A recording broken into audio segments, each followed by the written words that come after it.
നമസ്കാരം കുട്ടികളെ, സന്ദീപ് സാർ ആണ്. Today we are going to deal with the chemical kinetics. Chemical കൈനറ്റിക്സിലെ വളരെ ഇമ്പോർട്ടന്റ് ആയിട്ടുള്ള അല്ലെങ്കിൽ ഒരിക്കലും നമുക്ക് ഒഴിച്ചുകൂടാനാവാത്ത ക്വസ്റ്റ്യൻസും ആൻസേഴ്സുമാണ് ഇന്ന് നമ്മൾ ഡിസ്കസ് ചെയ്യാൻ പോകുന്നത്. ഓക്കെ, അപ്പോൾ കെമിക്കൽ കൈനറ്റിക്സ് എന്ന് പറയുമ്പോൾ ഒരു ഫിസിക്കൽ കെമിസ്ട്രി ടോപ്പിക് ആണ്. സോ അവിടുന്ന് പ്രോബ്ലംസ് വളരെ ചാൻസ് ഉണ്ട്, ഭയങ്കര പ്രോബബിലിറ്റി ഉണ്ട് പ്രോബ്ലംസ് വരാനുള്ളൊരു ചാൻസ്. അപ്പം അതിന് സ്പെഷ്യൽ അറ്റൻഷൻ കൊടുത്തുകൊണ്ട് തന്നെ വേണം നമ്മൾ ആ ചാപ്റ്റർ പഠിക്കാൻ. അപ്പൊ ഇക്വേഷൻസ് മസ്റ്റ് ആയിട്ട് അറിഞ്ഞിരിക്കണം. ഇക്വേഷൻസിനകത്തെ ഓരോ ടേമും എന്താണ് എന്നുള്ളത് വൃത്തിയായിട്ട് നമ്മൾ അറിഞ്ഞിരിക്കണം. ഓക്കെ, അതുപോലെ തന്നെ എങ്ങനെയാണ് നമ്മൾ ആ പ്രോബ്ലംസ് ചെയ്യുക എന്നുള്ള കാര്യവും കൃത്യമായി നമ്മൾ അറിഞ്ഞിരിക്കേണ്ടതുണ്ട്. ഓക്കെ, സോ ഫസ്റ്റ് ക്വസ്റ്റ്യൻ, നമുക്ക് ആദ്യത്തെ ക്വസ്റ്റ്യനോട് പോകാം. The question is for a reaction A plus B giving C plus D, the rate equation is rate is equal to K concentration of A raised to 3/2 and concentration of B raised to 1/2. Give the overall order and molecularity. Okay, that is the question. അപ്പോൾ നമ്മുടെ ഓർഡറും മോളിക്യുലാരിറ്റിയുമാണ് ചോദിച്ചത്. മോളിക്യുലാരിറ്റി എന്ന് പറഞ്ഞാൽ റിയാക്ഷനിൽ പങ്കെടുക്കുന്ന reacting സ്പീഷീസിന്റെ എണ്ണമാണ്. അപ്പൊ ഇവിടെ റിയാക്ടിങ് സ്പീഷീസ് 2 ആണ്, അതുകൊണ്ട് മോളിക്യുലാരിറ്റി എന്ന് പറയുന്നതും 2 ആണ്. ഓക്കെ, ഇനി ഓർഡർ എന്ന് പറയുന്നത് നമ്മൾ ഈ റേറ്റിന്റെ ഇപ്പൊ ഇക്വേഷൻ എഴുതിയല്ലോ. അപ്പൊ ഈ concentration raise to the power ആണ് അല്ലേ. അപ്പം ഈ power A raised to 3/2 B raised to 1/2, A raised to 3/2 B raised to 1/2. അപ്പൊ 3/2 plus 1/2, 3/2 plus 1/2. ഇപ്പൊ ഓർഡർ എന്ന് പറയുന്നത് x plus y ആണ്. ഓർഡർ എന്ന് പറയുന്നത് എന്താണ്? x plus y ആണ്. അതായത് ഇവിടുത്തെ പവറും കൂടി ആഡ് ചെയ്യുമ്പോൾ കിട്ടുന്നതാണ് എന്ത്? ഓർഡർ എന്ന് പറയുന്നത്. അപ്പോൾ 3/2 plus 1/2 എന്ന് പറയുമ്പോൾ that is 4/2, therefore 2. ഓർഡർ എന്ന് പറയുന്നത് 2 ആണ്. മോളിക്യുലാരിറ്റി എന്ന് പറഞ്ഞാൽ എത്ര സ്പീഷീസ് ആണ് കൊളൈഡ് ചെയ്ത് അവിടെ ആ റിയാക്ഷൻ നടക്കാൻ. അപ്പൊ അവിടെ 2 ആളുകളാണ് കൊളൈഡ് ചെയ്ത് റിയാക്ഷൻ നടന്നത്, അതുകൊണ്ട് മോളിക്യുലാരിറ്റി എന്ന് പറയുന്നത് 2 ആണ്.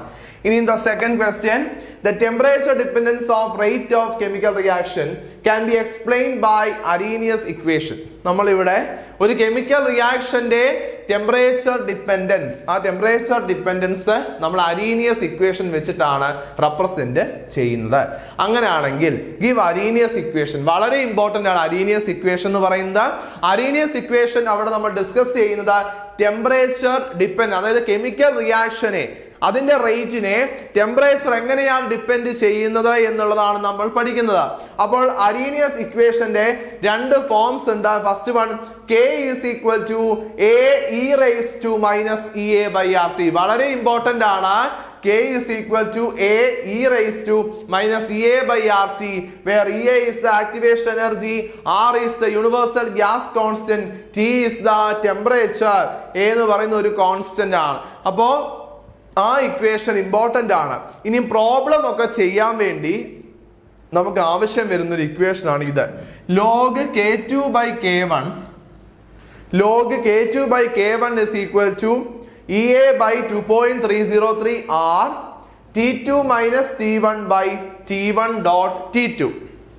അങ്ങനെയാണ് log K2/K1 is equal to EA by 2.303 R T2 minus T1 by T1 into T2. അപ്പം അതിനകത്ത് നമ്മൾ ഇപ്പം ആക്ടിവേഷൻ എനർജി കാണാൻ EA ബാക്കി എല്ലാം തരും. EA കണ്ടുപിടിക്കാനുള്ള പ്രോബ്ലംസ് സ്ഥിരമായി ചോദിക്കുന്നതാണ്, വളരെ ഇമ്പോർട്ടന്റ് ആണ് ഇത്. അതുപോലത്തെ ഒരു ക്വസ്റ്റ്യൻ ആണ്. The rate of A chemical reaction doubles for an increase of 10 Kelvin in absolute temperature from 300 Kelvin. Calculate activation energy.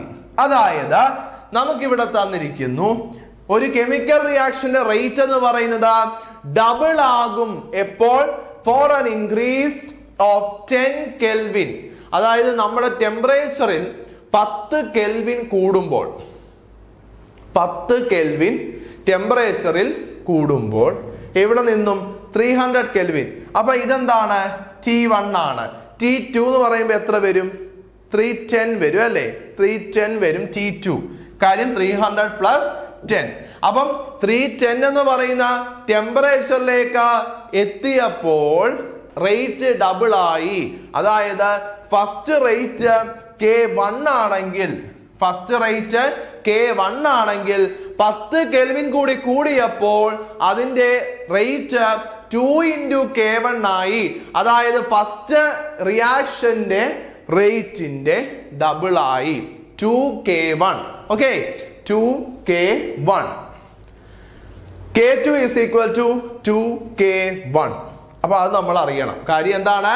300 kelvin ആയിരുന്നപ്പോൾ റേറ്റ് K1 ആയിരുന്നെങ്കിൽ അത് 310 ആയപ്പോൾ 10 കെൽവിൻ കൂടിയപ്പോൾ അവിടെ റേറ്റ് ഡബിൾ ആയി.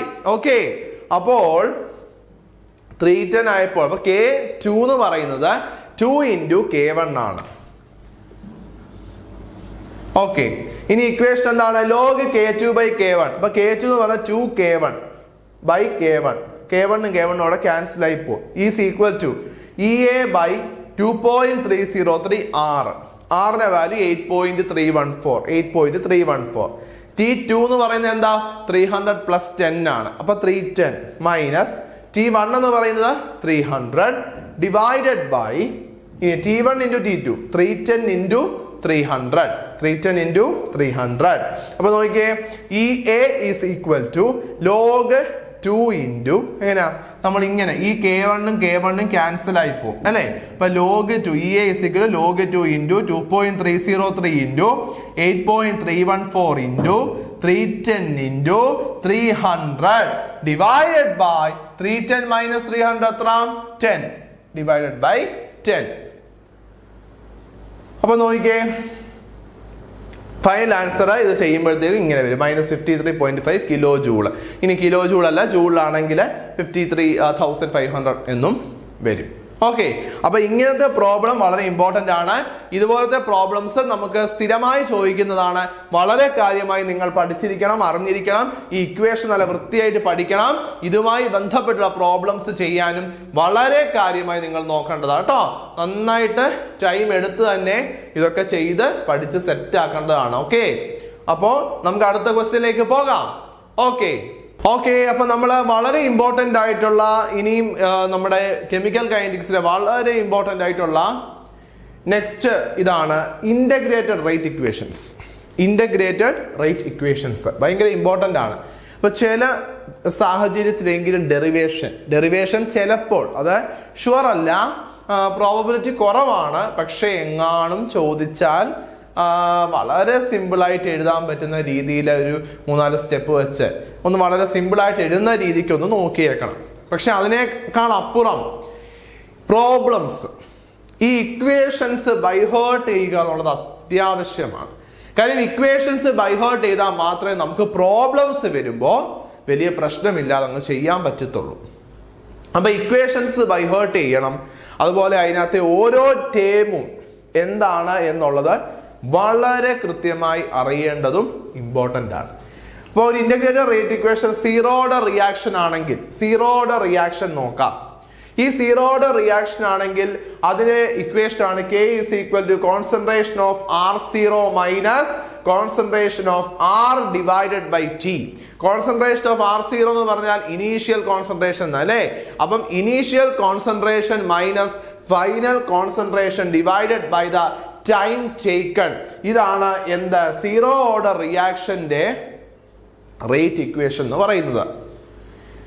ഇനിയും അതിന്റെ ഹാഫ് ലൈഫ് ടി ഹാഫ് വളരെ ഇമ്പോർട്ടന്റ് ആണ്. T half is equal to concentration of R0/2K. അപ്പം ഇതിനകത്ത് R0 ആണെന്നൊക്കെ പറയുന്നത് എന്താണ്? നമ്മുടെ റിയാക്റ്റന്റിന്റെ ഇനീഷ്യൽ കോൺസെൻട്രേഷനും ഇനി റിയാക്ഷൻ തുടങ്ങിയതിന് ശേഷമുള്ള അതിന്റെ ഫൈനൽ കോൺസെൻട്രേഷനും ഒക്കെയാണ്. ഇനീഷ്യൽ കോൺസെൻട്രേഷനും ഫൈനൽ കോൺസെൻട്രേഷനും. ഇനി T half is equal to concentration of R0 divided by 2K ആണ് അല്ലെ. അപ്പൊ അവിടെ K എന്ന് പറയുന്നത് എന്താണ്? റേറ്റ് കോൺസ്റ്റന്റ് ആണ്. K എന്ന് പറയുന്നത് റേറ്റ് കോൺസ്റ്റന്റ് ആണ്. ഓക്കെ, അപ്പം വളരെ ഇമ്പോർട്ടന്റ് ആണ് അത്. ഇനി ഇത് സീറോ ഓർഡർ റിയാക്ഷന്റെ ഇത് സീറോ ഓർഡർ റിയാക്ഷന്റെ. ഇനി ഫസ്റ്റ് ഓർഡർ റിയാക്ഷന്റെയോ?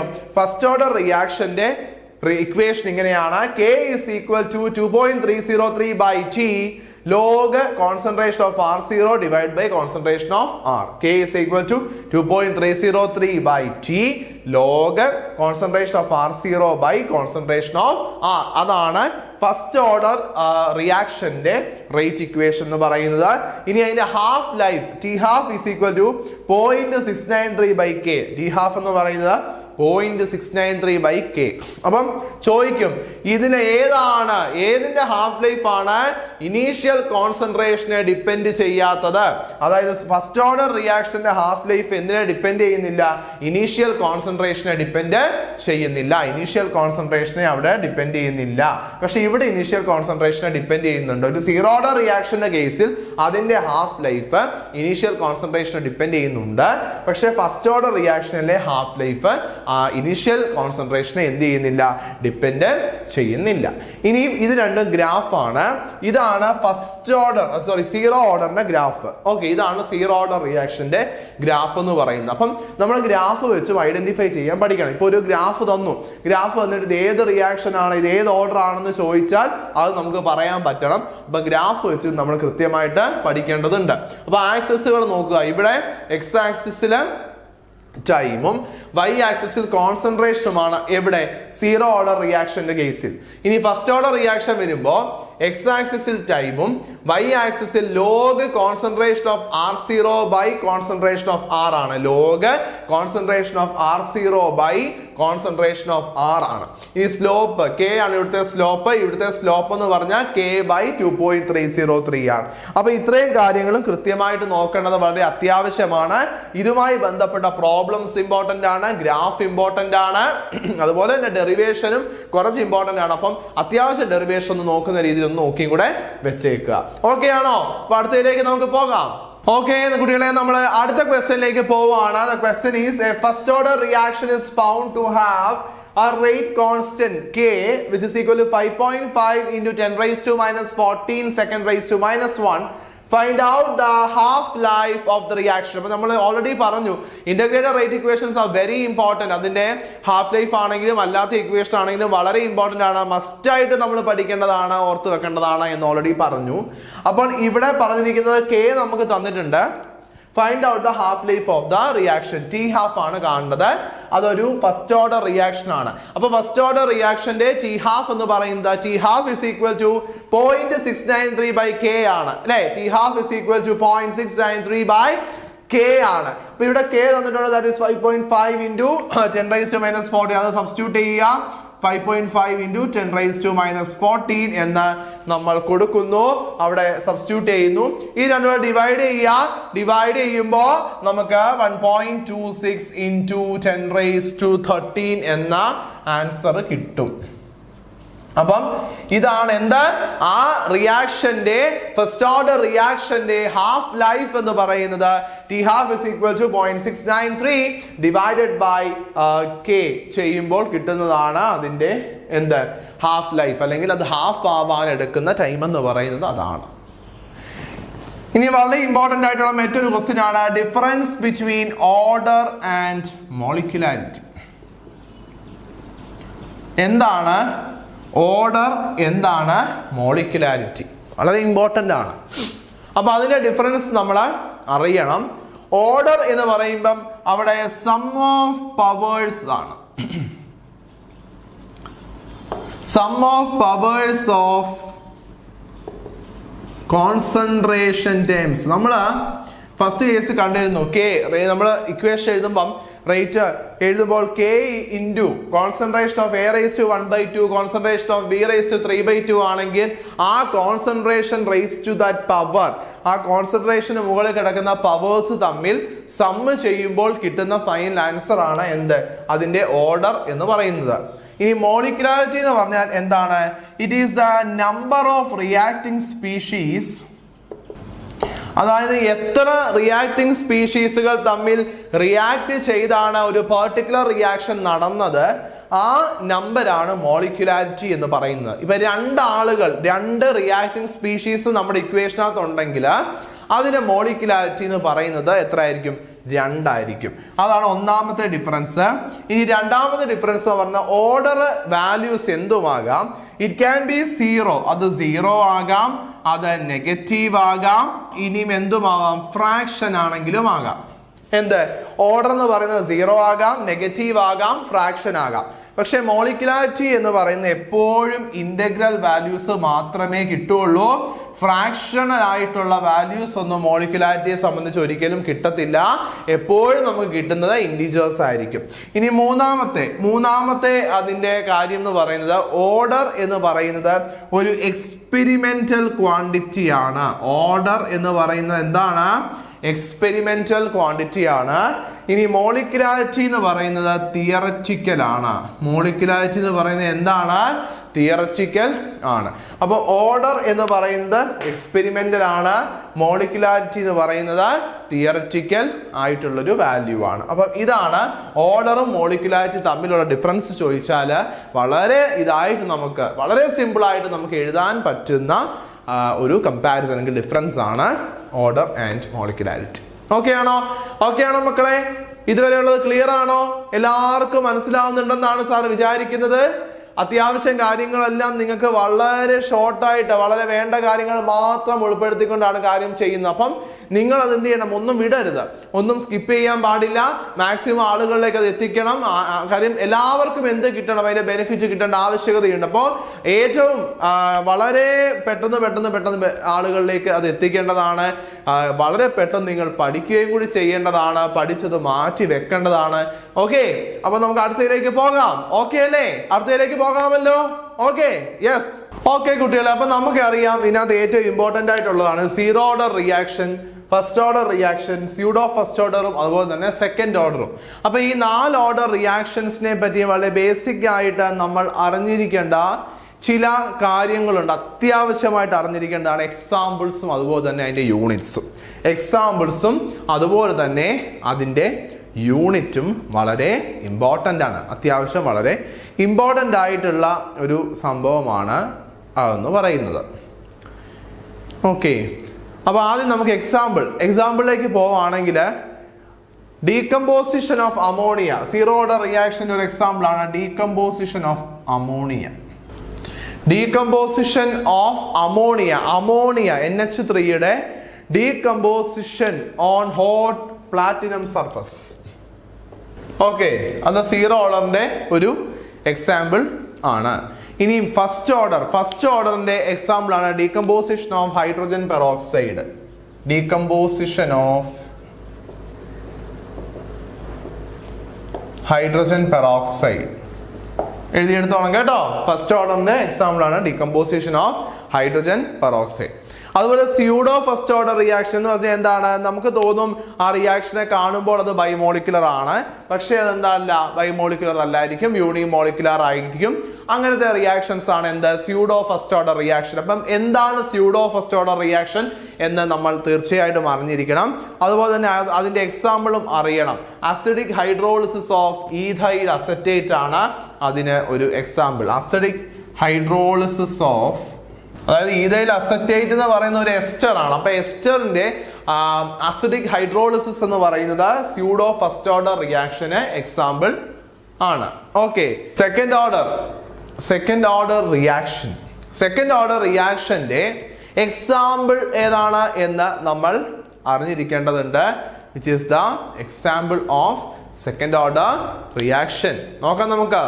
യെസ്, അപ്പൊ നമ്മൾ സെക്കൻഡ് ഓർഡർ റിയാക്ഷന്റെ എക്സാമ്പിൾ ആണ് nitrogen dioxide produces nitrogen monoxide and oxygen. Nitrogen dioxide nitrogen മോണോക്സൈഡിനെയും ഓക്സിജനെയും പ്രൊഡ്യൂസ് ചെയ്യുന്നു എന്നുള്ളത് സെക്കൻഡ് ഓർഡർ റിയാക്ഷൻ എക്സാമ്പിൾ ആണ്.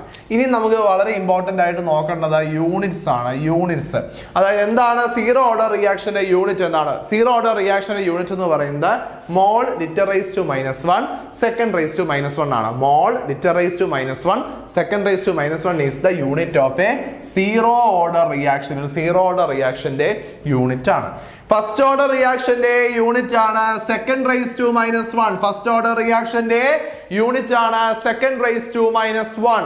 ഓക്കെ, പിന്നെ സ്യൂഡോ ഫസ്റ്റ് ഓർഡർ അറിയാമല്ലോ. അത് നമ്മൾ കാണുമ്പോൾ നമുക്ക് തോന്നുന്നത് സെക്കൻഡ് ഓർഡർ ആണെന്ന്, പക്ഷേ അത് ഫോളോ ചെയ്യുന്ന ഫസ്റ്റ് ഓർഡർ കൈനറ്റിക്സ് ആണ് എന്നുള്ളതാണ്.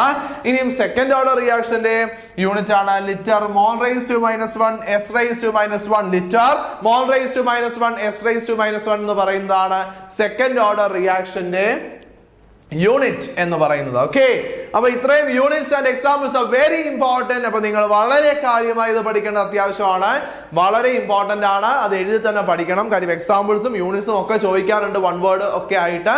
സോ നമുക്ക് ഒരു മാർക്ക് പോലും കളയാൻ ഇല്ല അല്ലേ? നമുക്ക് കളയാൻ പറ്റുമോ? പറ്റത്തില്ല. Because we are running in order to reach ആ ഡെസ്റ്റിനേഷൻ അല്ലേ? അപ്പൊ ആ ഡെസ്റ്റിനേഷൻ എന്ന് പറയുന്ന ഫുൾ മാർക്ക് അല്ലെങ്കിൽ A+ ആണ്. അപ്പൊ നമുക്ക് മാർക്ക് കളയാനൊന്നുമില്ല. Therefore ഇതെല്ലാ കാര്യങ്ങളും മസ്റ്റ് ആയിട്ട് നമ്മൾ നോട്ട് ചെയ്തിരിക്കണം, പഠിച്ചിരിക്കണം. ഓക്കെ.